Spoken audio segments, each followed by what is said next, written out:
Alléluia. J'aimerais nous exhorter sur regarde aux prophètes et marche. Regarde aux prophètes et marche.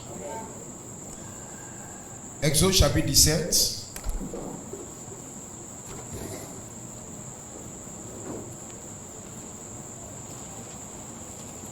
Exode chapitre 17, le verset 4 à 6. Moïse cria à l'Éternel en disant: que ferai-je de ce peuple? Encore un peu, et ils me lapideront. L'Éternel dit à Moïse: passe devant le peuple et prends avec toi les anciens d'Israël. Prends aussi dans ta main ta verge avec laquelle tu as frappé le fleuve et marche. Nous allons nous arrêter là. Le roi chapitre 2, verset 7. 50 hommes d'entre les fils des prophètes arrivèrent et s'arrêtèrent à distance vis-à-vis, et eux deux s'arrêtèrent au bord du Jourdain. Alors Élie prit son manteau, le roula et frappa les eaux qui se partageaient çà et là. Et ils passèrent tous deux à sec. Et lorsqu'ils eurent passé, Élie dit à Élisée: demande ce que tu veux que je fasse pour toi avant que je sois enlevé d'avec toi. Élisée répondit: qu'il y ait sur moi, je te prie, une double portion de ton esprit. Élie dit: tu demandes une chose difficile, mais si tu me vois, pendant que je serai enlevé d'avec toi, cela arrivera ainsi, sinon cela n'arrivera pas. Voilà. Acte chapitre 1er, le verset 7 à 10. Il leur répondit: ce n'est pas à vous de connaître les temps et les moments que le Père a fixés de sa propre autorité. Mais vous recevrez une puissance, le Saint-Esprit survenant sur vous, et vous serez mes témoins à Jérusalem, dans toute la Judée, dans la Samarie, jusqu'aux extrémités de la terre. Après avoir dit cela, il fut élevé pendant qu'ils le regardaient, et une nuée le déroba à leurs yeux. Et comme ils avaient le regard fixé vers le ciel, pendant qu'ils s'en allaient, voici deux hommes vêtus de blanc leur apparurent et dirent: hommes galiléens, pourquoi vous arrêtez-vous à regarder au ciel? Et ce Jésus qui a été enlevé au ciel du milieu de vous reviendra de la même manière que vous l'avez vu allant au ciel. Père bien-aimé, oh Dieu, encore ce soir, nous t'abandonnons nos cœurs. Oh, afin que Seigneur, tu les façonnes, oh Dieu, comme de l'argile en tes mains, afin de nous modeler à ton image et que nous puissions refléter ta nature. Et que, oh Dieu, notre venue ici ne soit pas en vain, mais laisse que nous repartions de ce lieu, oh, étant heureux, oui, parce que ta voix a frappé notre cœur et parce que tu as, oh Dieu, répondu et Seigneur, satisfait nos besoins. Merci de le faire, que ces moments soient entièrement sous ton contrôle, dans le nom de Jésus-Christ. Amen. Que le nom du Seigneur soit béni. À Dieu soit la gloire. Et nous sommes encore heureux d'être encore ici ce soir. Amen, dans la maison du Seigneur. La Bible dit: là où deux ou trois sont rassemblés en son nom, il a dit: je suis là. Amen. Et Dieu ne regarde pas au nombre, mais Dieu regarde à la qualité des cœurs. La qualité des cœurs, la disposition du cœur. Amen. Alléluia. L'attitude, amen, de chacun de nous lorsque nous nous approchons de lui. Amen, alléluia. Le mercredi, nous avons, amen, essayé de voir un peu le vieillard. Amen. La Bible dit, tu te lèveras. Amen, devant la personne, devant les cheveux blancs. Amen, devant la personne du vieillard, tu honoreras la personne du vieillard. Amen, le vieillard, contrairement à la jeunesse, le dictionnaire dit c'est l'immaturité, le manque de maturité, le manque d'expérience, mais le vieillard c'est l'âge de la maturité, amen, de l'expérience. Gloire à Jésus-Christ. Et vous savez que dans nos sociétés, amen, les villages sont conduits par des anciens. Amen, les vieillards, véritablement, ce sont les anciens. Amen, pas l'âge physiologique. Amen, mais l'ancienneté, le temps passé dans le lieu, l'expérience acquise dans le lieu. Gloire au Seigneur. Afin que nous soyons utiles. Amen, nous soyons une ressource. Amen, pour un besoin quelconque. Amen, nous soyons une aide. Gloire au Seigneur. Le vieillard, c'est une bibliothèque. Une bibliothèque. C'est l'âge de la sagesse. Amen. C'est un guide. Amen. Ils se rassemblent dans le village et ils prennent des instructions. Amen. Ils prennent des décisions. Amen. Pour la bonne marche du village. Amen. On ne rassemble pas des enfants, mais ce sont les vieillards, les cheveux blancs. Amen. Et la qualité des vieillards, amen, va se refléter sur l'état du village. Donc voyez-vous, l'état du village, amen, la qualité du village, amen, alléluia, reflète la qualité des vieillards, la qualité des anciens, amen, alléluia, sur lesquels repose la direction du village. Gloire à Jésus-Christ. Béni soit le nom du Seigneur. Et voyez-vous, c'est cela. Et voyez-vous, ces vieillards sont aussi les gardiens. Voyez-vous, ils sont dans les villages, ils sont les gardiens des dieux, hein, les gardiens de la civilisation. Amen. Les gardiens de la tradition. Et voyez-vous, cela est le reflet de ce qui se passe dans le spirituel. La Bible dit dans Apocalypse 4:4, amen, que les vieillards autour du trône, il y avait, amen, autour du trône, il y avait des sièges, je peux dire des petits trônes, sur lesquels 24 vieillards sont assis. Amen, alléluia. Nous les voyons dans l'Apocalypse chanter les cantiques, le cantique de la rédemption. Cela montre que ce ne sont pas des anges, des êtres célestes, mais ce sont des hommes. Amen, les 12 patriarches de l'Ancien Testament, les 12 apôtres du Nouveau. Gloire au Seigneur. Ce sont, amen, des hommes, amen, qui sont rachetés. Ce sont les rachetés, les vieillards. Et ils sont assis autour du trône, comme les gardiens du trône. Amen. Et voyez-vous, c'est cela. La parole de Dieu. Amen. Voyez-vous, l'autel même à l'église, là où le pasteur s'arrête pour prêcher, c'est le trône. Et nous sommes assis, amen, faisant face au trône, gardant le trône. Et la chair, le trône, c'est la doctrine. C'est la parole. Amen. Et dans l'église, les frères, pas votre âge physiologique, amen, pas les 10 ans, etc. Mais votre ancienneté dans l'église doit faire de vous des anciens. Des personnes qui gardent le trône. Qui gardent, amen, la parole. Qui gardent la doctrine. Béni soit le nom du Seigneur. Des personnes de confiance. Des personnes sages, pétries d'expérience. Auprès de qui un frère, une sœur peut prendre des conseils. Amen, peut avoir la direction dans telle ou telle situation. Pas seulement se référer au pasteur. Mais amen, chacun de nous, amen, qui avons de l'âge dans l'église, doit être un ancien, un vieillard. Amen, qui peut instruire, qui peut conseiller.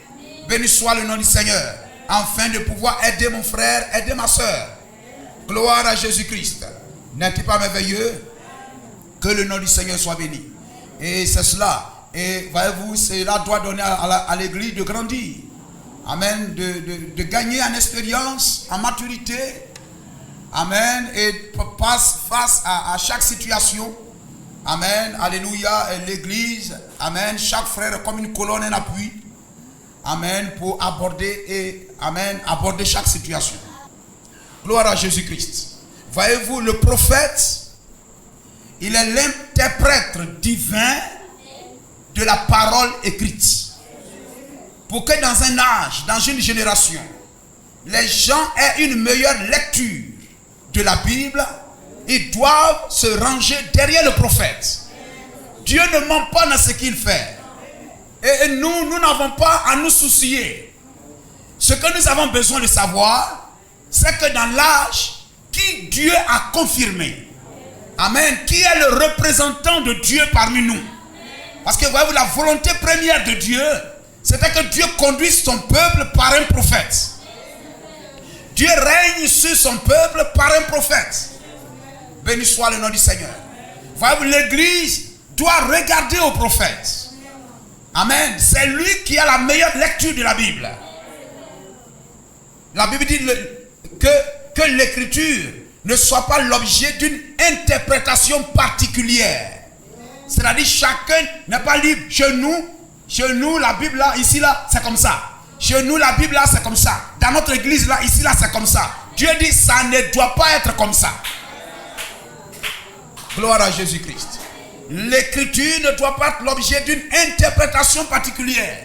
Chacun ne doit pas interpréter comme il veut. Mais celui qui a dit cette parole doit pourvoir aux moyens. Il doit pourvoir aux moyens d'interprétation. Regardez dans le livre des Actes, il y avait un eunuque éthiopien qui aimait le Dieu d'Israël, qui venait à Jérusalem pour adorer. Et voyez-vous, lorsqu'il retournait, c'est un bon croyant, il est venu faire le culte et tout ça, mais pendant qu'il retournait, assis dans son char, on le tirait, c'était un ministre. Il n'était pas là en train de parler des affaires de César, voilà, etc. On va faire une route par là. Bon, vous savez, la route là, on va financer ça à hauteur d'1 milliard. Et puis bon, vous voyez là, on va construire telle école dans tel coin. Non, non, non. Mais c'était une journée consacrée à l'Éternel. Amen. Voyez-vous, et il était en train de lire le livre du prophète Ésaïe. Amen. Il était en train de lire. Mais voyez-vous, pour pouvoir lire et comprendre, c'est différent. Il peut lire parce qu'il allait à l'école. Aujourd'hui, les gens croient en Jésus-Christ parce qu'ils savent lire.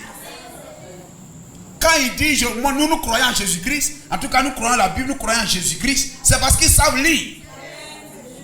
Gloire au Seigneur. Mais croire en Jésus-Christ, c'est lorsque la promesse de ce jour se fait chair, est manifestée sous vos yeux. Vous reconnaissez l'accomplissement de la promesse de Dieu, amen, qui est écrit dans la Bible. Lorsque cela est accompli et que vous reconnaissez cela, vous lisez cela, amen. C'est en cela que vous croyez en la Bible.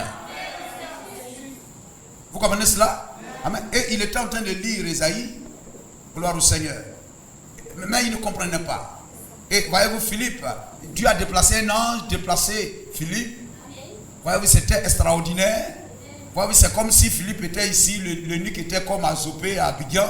Et Dieu, en un clin d'œil, l'a fait voyager dans l'espace. Amen. Et lorsqu'il est arrivé là-bas, Dieu l'a directement dirigé vers le char. Et il est entré là, il a vu l'homme en train de lire Ésaïe.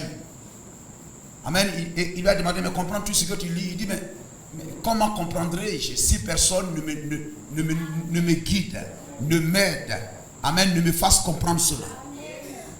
Béni soit le nom du Seigneur.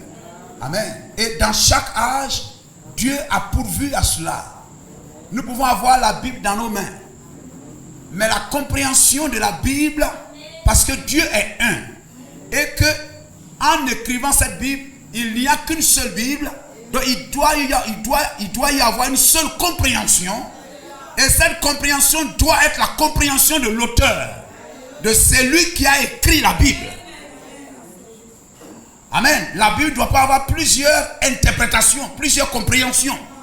Parce qu'elle est unique. Dieu est unique. C'est sa parole. Et la pensée derrière l'écriture, Dieu sait cela.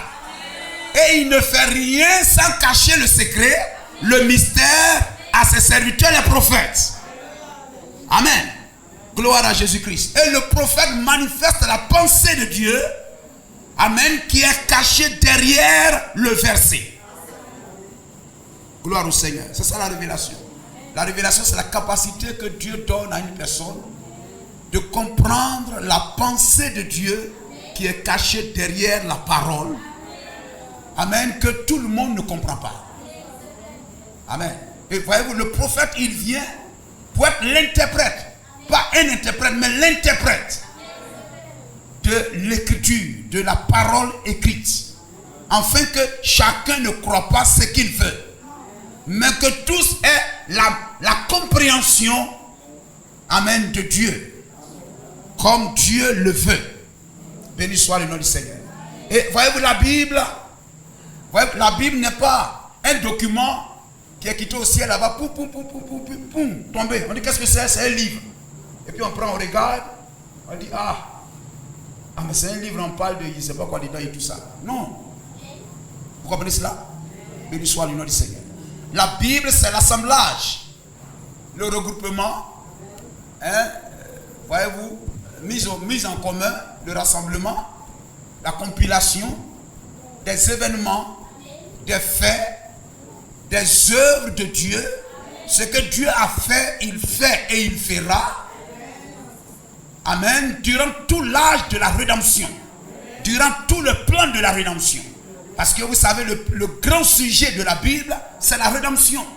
Depuis que Adam est tombé, comment Dieu va ramener l'homme dans le jardin d'Éden, c'est ça le plan de la rédemption. Et la Bible, c'est le plan de la rédemption. Amen. Et voilà, Dieu a commencé à dérouler sa volonté. Et à chaque fois, les gens écrivaient, ça constituait un livre. Moïse a écrit, etc., etc., etc. Amen. Jusqu'à aujourd'hui. Lorsque le prophète dit, amen, la Bible est notre absolu, c'est juste. Mais la Bible n'est pas un livre qui est quitté au ciel comme ça pour tomber. Amen. Quand la Bible est notre absolu, amen, ça veut dire que la Genèse est notre absolu. Ça veut dire que Exode, Lévitique, Ésaïe, Malachie, etc. est notre absolu. Amen. Philippiens, Apocalypse, c'est notre absolu. Amen. Ces livres ont été écrits chacun dans son temps. Ce sont des livres écrits, amen, pas en même temps, mais dans des âges, dans des temps séparés. Et cela a été mis ensemble. Ça veut dire que lorsque la Genèse était l'absolu, la Genèse c'est la brochure de Moïse. La Genèse c'est Moïse qui a écrit ça. Amen. Et puisque le message et le messager sont un, la Genèse c'est l'absolu, ça veut dire que Moïse est l'absolu. Donc quand vous dites la Bible est notre absolu, ça veut dire que la Genèse, donc Moïse est notre absolu. Amen. Et qui est Moïse? Il est le prophète. Il est l'homme de Dieu pour son temps, pour conduire le peuple de Dieu du péché à l'obéissance. Amen. Donc le messager prophète de chaque âge, de chaque génération, est l'absolu du peuple de Dieu. Amen. Nous sommes au 3e exode. Dans le premier exode, c'était un exode naturel. Moïse a fait sortir Israël de l'Égypte pour les amener à Canaan, dans le territoire de leur père, d'où ils sont partis. Vous comprenez cela? C'est le premier voyage, c'est le premier exode. Lorsqu'ils ont quitté Canaan pour descendre en Égypte, ils avaient rétrogradé. Vous comprenez cela? Amen. Et voyez-vous, nous, amen, je vous l'ai dit, dans notre création, on devrait quitter de la pensée de Dieu et être une théophanie, l'état parole, avant de descendre dans un corps de chair. Voyez-vous, donc l'état parole, le corps parole, amen, c'est comme c'est notre Canaan. C'est notre Canaan. Amen, avant de descendre dans ce corps de chair. Mais voyez-vous, alors on sera des hommes parole. On sera comme Christ. Mais on n'est pas passé par ce corps parole. On est descendu directement dans le corps de péché, afin d'être éprouvé par le péché. Amen. Donc c'est comme les enfants d'Israël.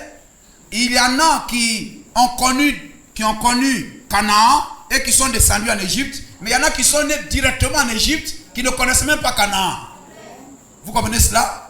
Béni soit le nom du Seigneur. Ainsi, l'exode, c'est de quitter l'état de péché. Amen. Et retourner à cet état parole. Gloire au Seigneur. Amen. Alors Moïse devait les prendre de l'Égypte pour les ramener. C'est pourquoi la Bible ne parle pas de acheter, mais racheter. Vous ne pas acheter, mais racheter. Gloire au Seigneur. Ramener. Ramener, ça veut dire on était dans un endroit que nous avons quitté, nous avons abandonné. Et Dieu nous ramène à cet endroit. Donc voyez-vous, le premier exode, c'est de quitter l'Égypte pour Canaan. Le deuxième exode, amen, c'est de quitter la loi pour la grâce. Amen, entrer dans le baptême du Saint-Esprit. Et dans ce troisième exode, c'est de quitter, amen, alléluia, c'est de quitter l'esprit dénominationnel. C'est de partir du baptême du Saint-Esprit, amen, pour le millénium. Pour le millénium. Ainsi, voyez-vous, nous sommes dans le troisième exode. Et dans ce troisième exode, et à chaque exode, il y a principalement 3 à 4 choses. Gloire au Seigneur.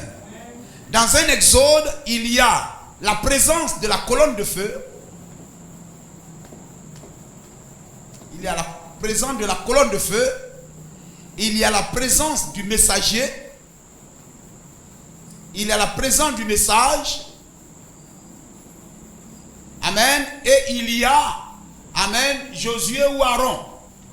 Je peux mettre Aaron ou Josué. C'est la même chose. Gloire au Seigneur. Amen. Donc il y a, il peut dire ici les Éphésiens. Les Éphésiens. Les Éphésiens. Donc il y avait la colonne de feu. Il y avait Moïse. Il y avait la loi de Moïse. Amen. Et il y avait Aaron. Il y avait Josué. C'est-à-dire les auxiliaires, ceux qui travaillaient avec Moïse. Mais Moïse était le grand prophète. C'est lui qui avait reçu la parole. La parole n'était pas venue à Aaron ni à Josué. Mais la parole était venue à Moïse. Et Moïse a établi Josué. Moïse a établi, amen, Aaron. Gloire au Seigneur. Et après Moïse, le peuple devrait marcher.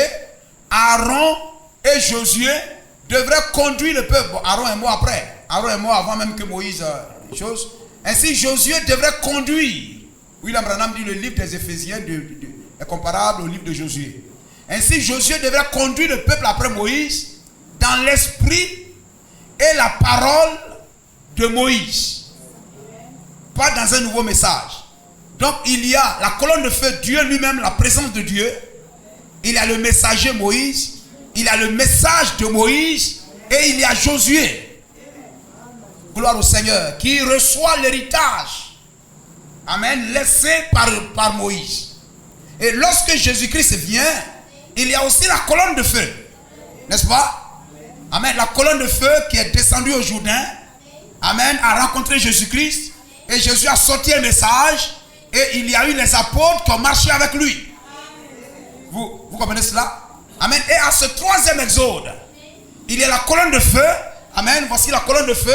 Dans ce âge scientifique, amen, amen, a été photographié. Amen. Et cette colonne de feu, amen, est venue sur un homme. Gloire au Seigneur. Donc il y a la colonne de feu, il y a le messager qui a libéré un message. Gloire au Seigneur. Et, amen, il y a aussi des Éphésiens dont nous sommes, des Josué que nous sommes. Béni soit le nom du Seigneur. Ainsi, voyez-vous, c'est cela. Gloire à Jésus-Christ. Ainsi, voyez-vous, comme Moïse, comme Israël, aujourd'hui, nous sommes en voyage. Mais c'est un voyage spirituel. C'est un voyage spirituel. Et voyez-vous, alléluia, on va lire le troisième exode. Le prophète parle de cela. Que fait-il le premier? Il le fit sortir d'un pays naturel vers un pays naturel. Au deuxième exode, il le fit sortir d'une condition spirituelle vers un baptême spirituel du Saint-Esprit. Il le fait sortir de la loi. Pas qu'il change de pays, hein, mais c'est un changement spirituel. Il quitte sous la loi pour entrer sous la grâce, c'est-à-dire au baptême du Saint-Esprit. Aujourd'hui, il les amène du baptême spirituel du Saint-Esprit Gloire au Seigneur. Amen. Ceux qui reçoivent le baptême du Saint-Esprit. Amen. On ne vous envoie pas quelque part pour avoir le baptême du Saint-Esprit. Vous qui recevez le Saint-Esprit, vous serez donc enlevés. Amen. Vers, amen, le millénium. Amen. Dans la gloire. Amen. Aujourd'hui, il les amène du baptême spirituel du Saint-Esprit directement dans le pays éternel du millénium et du glorieux au-delà. C'est le même Dieu qui accomplit les mêmes choses et la même parole qui avait proclamé le premier exode a proclamé le deuxième. La même parole qui a proclamé le deuxième a proclamé le troisième. Et nous le voyons ici parmi nous. Gloire au Seigneur.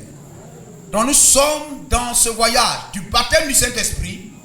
Vous avez le baptême du Saint-Esprit. Alors vous serez amenés dans l'enlèvement. Vous serez amenés dans le millénium. Vous comprenez cela? Amen. Et voyez-vous, amen, ainsi nous sommes en voyage. Vous recevez le baptême du Saint-Esprit. Vous êtes en voyage. Amen, vers le glorieux millénium. Et dans ce voyage, amen, William Branham montre que nous devons rester, amen, en ligne. Nous devions rester en ligne dans ce voyage. Donc frère, dans ce voyage dans lequel nous sommes, nous devions rester en ligne. Et la ligne, c'est la parole. La ligne que nous devons suivre, c'est le message. On ne doit aller ni à gauche ni à droite, mais on doit rester sur la ligne tracée par le message.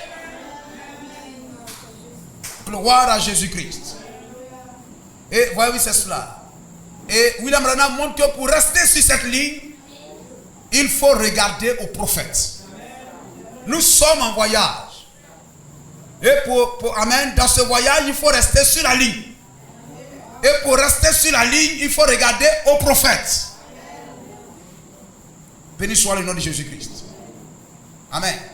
On a lu Moïse, là-bas dans ce voyage. Dieu dit passe devant et marche.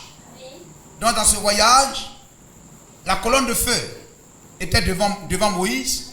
Moïse regardait aux colonnes de feu. Dieu marchait devant eux. Donc Moïse regarde à la colonne de feu. Amen. Et le peuple regarde à Moïse. Et quand Moïse n'était pas là, Moïse était là sous forme d'écriture, sous forme de message. Et le message de Moïse était dans l'arche que les sacrificateurs portaient sur leurs épaules. Les sacrificateurs, ce sont les prédicateurs qui portent ça sur leurs épaules. Amen. Afin de conduire le peuple à posséder l'héritage. Dans ce voyage, nous devons rester sur la ligne. La ligne, c'est la parole. Et pour savoir que tu es sur la ligne de la vraie parole, il faut avoir les yeux fixés sur le prophète. Gloire à Jésus-Christ. Et nous avons lu, je disais Moïse. La colonne de nuit était devant, Moïse était devant, et le peuple regardait à Moïse. Dieu parle à Moïse, la colonne de nuit parle à Moïse, et Moïse parle au peuple. Bon, on va passer par ici. On va passer par là, on n'entrera pas ici, on n'entrera pas par là. Béni soit le nom du Seigneur. Et voyez-vous, lorsque Élie et Élisée aussi étaient en voyage, amen, dans 2 Rois chapitre 2, ils partaient de Gilgal, amen, à l'aéroport de l'enlèvement. Ils étaient en voyage, comme nous aussi, nous voyageons vers l'aéroport de l'enlèvement, n'est-ce pas? Et dans ce voyage-là, amen, Élisée avait les yeux fixés sur Élie. Quand il dit, faut rester, il dit non, l'Éternel est vivant, ton âme est vivante, je ne te quitterai pas. Il avait les yeux fixés sur lui. Jusqu'à traverser le Jourdain. Amen. Alléluia. Et il dit, qu'est-ce que tu veux? Il dit, ton esprit là, je veux 2 fois ça. Il dit, oui, tu demandes quelque chose de vraiment difficile, hein? Mais lorsque tu me verras partir, ça veut dire que je vais partir. Parce qu'on lui disait, sais-tu que Élie sera enlevé? Il dit, je le sais. Donc, il sait que Élie sera enlevé. Mais la condition pour que la double portion, la bénédiction de toute cette souffrance, de cette foi, de cette endurance, de cette persévérance, amen, à rester fidèle avec Élie. Amen. Pour qu'il soit récompensé pour son attachement à Élie, il ne doit pas manquer l'enlèvement d'Élie. C'est-à-dire, même s'il dort, il doit dormir avec attention. Même s'il dort, il doit dormir avec attention. Il ne doit pas dormir comme tout le monde. Amen. Parce qu'on ne sait pas à quel moment le chariot de feu va descendre. Amen. À quel moment le char de feu va venir le prendre? On ne sait pas quand l'enlèvement va se produire. Ma bénédiction est rattachée à ce moment-là. Lorsque je le verrai partir, alors je recevrai ma bénédiction. S'il part et que moi je ne le vois pas partir, je ne serai pas béni. J'ai marché en vain. Donc pour que je le vois, pour que je sois béni, je dois le voir partir. Donc mes yeux doivent être fixés sur lui. Amen. Donc là je sais que même quand on va se reposer un peu, il ne va pas dormir pour regarder quelque part là-bas. Là où Élie dort, là, il dort et puis il le regarde comme ça. Peut-être il dort un peu, il se ferait. Il est là. Il doit avoir les yeux fixés sur le prophète. Gloire au Seigneur. Donc il est resté éveillé. Donc le chrétien du message ne doit pas aller comme quand Jacob sortit de son sommeil. On ne doit pas dormir. La Bible dit veiller et prier. Il ne faut pas aller tomber dans les affaires du monde, etc. et tout ça pour perdre son temps, etc. Il faut garder les yeux fixés sur le message. Il faut garder le cœur sur le message. Il faut garder le message en tout temps. Il ne faut pas jouer avec le message. Il faut être le gardien du message. Parce qu'un jour, l'esprit du message quittera la terre. Et quand l'esprit du message quitte, le message est mort. N'est-ce pas? Donc quand l'esprit du message va quitter la terre, ça sera l'enlèvement. Gloire au Seigneur. Donc je dois veiller, amen, sur le message. Je dois attacher ma vie au message. Nous allons lire le chef-d'œuvre, paragraphe 186. On va lire cela. Le prophète parle la vision préalable de l'épouse. La vision de l'épouse. L'épouse qui est engendrée par son message. Lorsqu'il voyait la mondanité gagner la terre et tout ça, il était comme découragé. Et pendant qu'il était là, Dieu lui donne d'entrer dans une vision et de voir le fruit de ses efforts, de voir l'épouse de Jésus-Christ qui est semblable à la première épouse. L'épouse alpha, au temps de Paul, c'est aussi l'épouse oméga au temps de la fin. Et Dieu va lui donner de voir l'épouse. Gloire au Seigneur. Et remarquez, amen, dans la lecture de cela, la Bible dit, elle marchait, elles avaient les regards fixés sur lui. Vous comprenez cela, frère? Que personne, si vous ne croyez pas, c'est votre affaire, mais que personne ne vous distrait. Gardez le regard fixé sur Moïse, sur Élie, sur Jésus-Christ, sur William Marion Branham. Amen. Et William Branham dit, Dieu peut me retirer à tout moment, mais souvenez-vous de la promesse de 11 juin 1933. Je t'envoie avec un message qui conduira mon peuple à la seconde venue. Donc gardez les yeux fixés sur le message. Vous comprenez cela? L'épouse avait les yeux fixés. Elle devait rester en ligne. Et pour rester en ligne, elle devait avoir les yeux fixés sur le prophète. Gloire au Seigneur. Amen. Donc les gens doivent comprendre cela. Amen. J'ai 7 minutes. Je vais lire cela rapidement. J'ai 7 minutes pour vous raconter quelque chose qui s'est produit avant-hier. Si on veut sortir à l'heure, le 3 juillet, j'étais ici au centre ici, au centre commercial, tout près de l'endroit où nous sommes ici. J'ai été à Pigalle, à Rome, en France. J'ai été à New York, à Los Angeles. Mais le groupe des femmes les plus dégoûtantes que j'ai vu de toute ma vie, c'est à Jeffersonville. Gloire au Seigneur. Vous savez, c'est quelque chose de réel. Par exemple, nous prions dans ce quartier, nous prêchons ce message qui appelle à la sanctification, au salut. le quartier où Abengourou va rejeter cela. Le rejet de ce message que nous prêchons va amener et faire grandir de façon exponentielle la dépravation de la ville. Lorsqu'une ville rejette la parole, elle devient pire dans le péché et la débauche totale.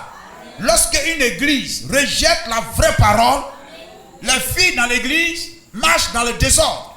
Elles se prostituent, couchent avec les garçons, se promènent, amen, les seins dehors, les jambes dehors, amen, comme des mondaines. Les musiques païennes, les films païens, parce que cette église ne garde pas la parole. Alléluia. Les femmes les plus dégoûtantes que j'ai vues de toute ma vie, c'est à Jeffersonville, dans l'Indiana. Je n'ai jamais vu autant de babouillage et de souillure de ma vie comme j'en vois chez ces gens-là. J'étais là et ça me fendait le cœur à ce point-là. Alors le Seigneur m'a donné une vision. Dieu a ouvert ses yeux pour qu'il voie une vision. Maintenant, je vais vous raconter la vision. Je ne sais pas si je peux l'interpréter, mais je vais raconter la vision pour la première fois. Je suis entré en transe, comme Pierre, à la chambre haute là-bas, comme Pierre. En ce moment-là, il y avait quelqu'un avec moi. Je n'ai pas vu la personne. C'est l'ange de Dieu. C'était seulement une voix. Je regardais, et comme je regardais dans cette direction-ci, il a dit, l'épouse va apparaître pour une vision préalable. J'ai regardé et j'ai vu venir vers moi le plus beau groupe de femmes. La femme qui vit l'église, frère. Le plus beau groupe de femmes proprement vêtues.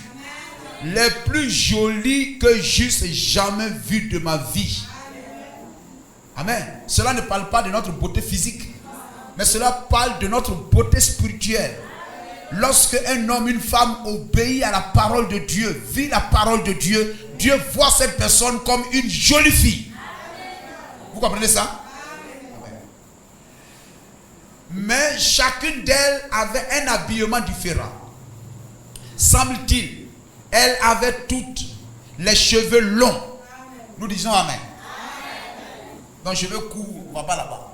Si vous voulez avoir cheveux courts pour prendre perruque ou bien mèche pour cacher cela, ça là, ça ne va pas au ciel avec ça. Elles avaient toutes des cheveux longs. Elles avaient des manches. C'est ça, manches. Donc si toi tu n'es pas porté habillé avec manches, tu ne serais pas là-bas. La preuve que tu seras là-bas, c'est que tu aimes porter des habits avec manches. Ça veut dire que tu as l'esprit de ceux qui seront là-bas. Nous comprenons cela? Hein, surtout les sœurs. Elles avaient des manches et des jupes plus longues. Pas plus courtes, mais plus longues. On pourrait simplement dire des jupes longues. Mais le prophète ajoute plus longues. Ça veut dire que ça arrive à la cheville. Hein? Des jupes plus longues et tout. Des jeunes femmes. Elles avaient l'air d'avoir, disons, peut-être, amen, une vingtaine d'années. C'est comme ça qu'on sera frère. Ne vous soucions pas des cheveux ou des dents qui vont tomber. Maintenant, ma Bible est ouverte ici devant moi. Voyez, je veux seulement dire ce que j'ai vu. Si vous dites que regardez-vous, je regarde une horloge. Que cherchez-vous? Je cherche des gens. Je regarde des gens. Que regardez-vous? Je regarde la Bible. C'est ça, je dis la vérité. C'est ce que je vois. Et je peux seulement dire ce que j'ai vu. Et je ne sais pas ce que, tout ce qu'il en est, il faut que je vous le raconte, c'est tout. 29.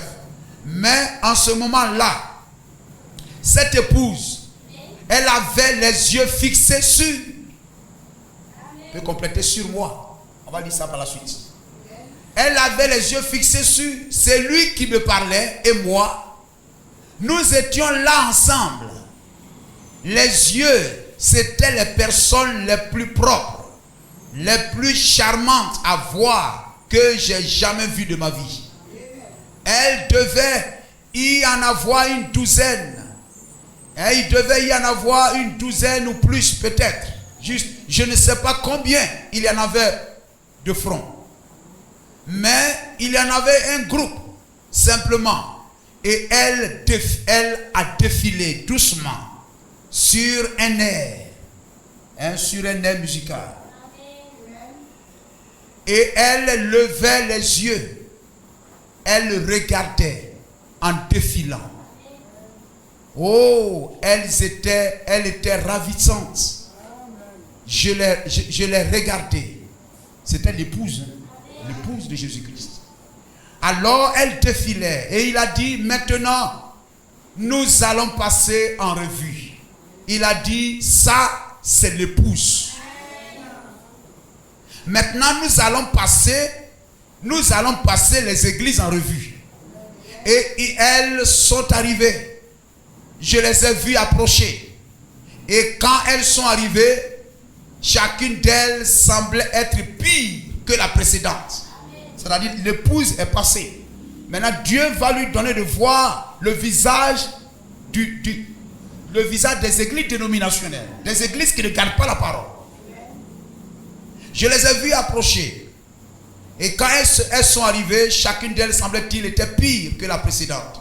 Je n'avais jamais vu une bande de femmes aussi dégoûtante de ma vie. Et quand il a dit ensuite, j'ai entendu du bruit. Et il a dit ensuite, a-t-il dit, voici le groupe américain. Maintenant, je suis moi-même américain. Mais ça m'a soulevé le cœur. Je ne peux pas m'exprimer en termes assez éloquents dans un auditoire mixte, pour dire ce qui s'est passé. Vous devrez lire entre les lignes. Mais, quand ces femmes se sont avancées, leur conductrice en tête, c'était des femmes prédicateurs, c'était une sorcière. Elle avait un nez très long.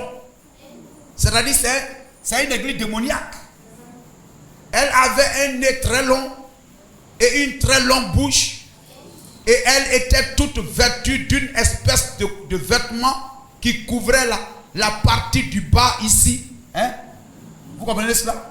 Aujourd'hui, les gens vont à l'église. Des petits habits, des habits sexy pour aller à l'église. Je vais parler séduire le pasteur ou le prêtre. Amen. Elles étaient toutes vêtues d'une espèce de vêtement qui couvrait la partie du bas ici. Mais le haut, c'était seulement une bande une petite bande d'à peu près une demi-pouce, qui montait et faisait le tour comme ceci. Chaque femme avait une espèce un petit habit. Beaucoup d'entre vous, il y a des années autrefois, vous vous souvenez quand on coupait du papier, là vous savez, du papier journal, et pour faire un chasse-mouche comme ça, combien s'en souviennent? Vous savez, tiens, je pense qu'ils s'en servent dans le carnaval. Vous voyez dans le carnaval, là, les femmes, et tout ça, les seins dehors et tout ça. Vous savez, suspend comme ça du papier dont on a découpé les bords, de la dentelle de papier. Elle avait quelque chose qu'elle tenait pour couvrir le bas, comme ceci, qu'elle tenait pour couvrir la partie du bas. Toute cette partie ici était découverte. Et chacune avait les cheveux coupés, très courts, et comme de petites frisettes partout. Les cheveux frisés. C'est moderne. Dieu ne nous a pas fait blanc, on veut être blanc. Gloire au Seigneur. Chacune d'elles avait des cheveux coupés très courts, comme des petites frisettes partout, comme ça.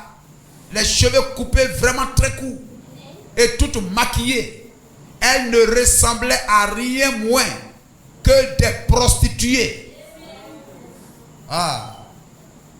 Et elle marchait avec ce morceau de papier. Quelle vulgarité. Bon, ce qu'elle avait devant elle, c'était ce morceau de papier. Mais quand elles eurent défilé devant la tribune, leur dos, et de voir la manière dont elles se comportaient, de devant et de dos. C'était cette façon de se conduire. Je dis, est-ce que c'est ça l'église? Et elle a continué son chemin. Elle chantait des chansons de twist and roll. Aujourd'hui, comment dans les églises, même du message, on danse, des danses coupées, décalées, toutes les danses sont permises. Des danses, etc., des phases terribles. Et les pasteurs ne disent rien. Vous comprenez? Des chansons de twist and roll, un peu comme du rock and roll, etc. Là, vous savez où je ne sais comment vous appelez ça. Elle allait, elle chantait ça et elle passait. J'ai dit, est-ce que c'est ça l'église? J'étais là et dans mon cœur, je pleurais. Et la sorcière là, d'après moi, elle n'est absolument rien d'autre que elle est ce conseil mondial des églises qui les conduisait tout droit vers le chemin où elle allait. Elles ont tourné à gauche et elles ont disparu dans le chaos. Elles continuaient cette musique et a fait des bruits vraiment bizarres et a secoué leur corps. Vous comprenez? Des danses et secouées. Ah, mais vraiment, frère. Et a secoué leur corps d'un côté puis de l'autre. Amen. Quelquefois, on danse là, on fait comme ça. On danse là, on fait comme ça. Les chrétiens. Vraiment bizarre. A secoué leur corps d'un côté puis de l'autre. Puis comme ça, elles se démenaient comme ça en marchant. Et enfin, le 193. Et comme j'allais incliner la tête par le découragement. Donc voyez-vous, Dieu lui a montré l'épouse au commencement. Et Dieu lui a montré la condition de l'église mondaine. Et Dieu va ramener encore l'épouse encore. Pour dire ne pleure pas. Amen, il aura une épouse. Ne pleure pas, il aura une épouse. Et comme j'allais incliner la tête, alors il a dit, l'ange qui était avec lui a dit, attends. L'épouse doit revenir. Et l'épouse qui revient, c'est nous, frères. Amen. J'ai regardé et les voilà qui revenaient. Et elles ont défilé. De petites dames charmantes à voir. Elles avaient toutes les regards. Quoi? Elles avaient toutes les regards fixés sur moi. L'épouse du temps de la fin doit avoir les yeux fixés sur le prophète. Que personne ne nous embrouille, frère. Amen. Elles étaient charmantes à voir et elles avaient toutes les regards fixés sur moi alors qu'elles défilaient. Pendant que vous marchez ici-bas dans ce voyage, restez en ligne. Ayez les yeux fixés sur le prophète, sur le message. Et j'ai regardé que chacune portait un habillement différent. L'une d'elles, qui était en arrière, avait comme des cheveux longs qui descendaient dans le dos. Et elle, amen, c'est cela, dans le dos. Et elle les avait enroulés comme ceci. Peut-être une allemande ou quelque chose comme ça. Et je les observais. Et comme elles repartaient, 2 ou 3 d'entre elles en arrière ont un peu perdu le pas. Et j'allais leur crier. Elles essayaient de reprendre le pas. Et je les voyais, la vision se retira peu à peu. Et ça s'est transformé devant moi. On acclame le nom de Jésus-Christ. Que le nom du Seigneur soit béni. Amen. William Branham dit dans les âmes qui sont en prison maintenant. Paragraphe 277. Mais Vous ne pouvez pas tuer le ministère. Il continue à vivre. À travers quoi? Les Éphésiens, les pasteurs. Vous pouvez endormir le messager. Mais vous ne pouvez pas le faire pour le message. Oui, c'est vrai. Il continue à vivre. Le message vit encore. Rangeons-nous derrière notre bannière, derrière le message. Restons en ligne et nous atteindrons le but de l'enlèvement. Que Dieu vous bénisse.